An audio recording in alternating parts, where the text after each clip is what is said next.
Welcome back to the channel, where we make tech simple for everyone. Today we're diving into a handy Telegram feature that'll save you time, especially if you're part of active groups where videos get buried fast. Let's learn how to pinpoint specific video messages in Telegram groups on your PC with the latest update. First, open the Telegram app on your computer. If you haven't downloaded it yet, head to the official website and grab the desktop version. Once you're in, navigate to the group where you think the video was shared. Click the group's name at the top of the chat window. This opens the group's info page, your gateway to all shared media. On the left side, you'll see several tabs like Media, Links, and Files. Click Videos to access the group's video archive. Here, every clip shared in the chat appears in chronological order. Scroll through the list or use the search bar at the top to filter results by keywords. Found the video you need? Hover over it and right-click. From the menu that pops up, select Go to Message.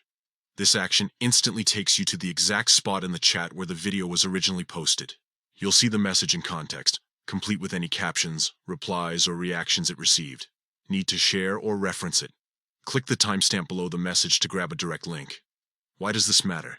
Imagine digging through weeks of conversations to find a tutorial, meme, or important clip someone shared. With this method, you skip the endless scrolling. Plus, the Go to Message feature works for other media types too: photos, documents, even voice notes.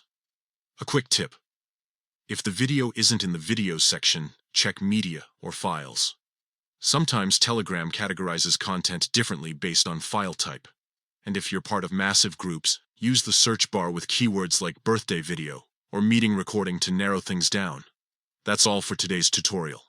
Telegram's desktop app keeps getting smarter, and this trick is a game changer for staying organized. Give it a try, and let us know in the comments how it works for you.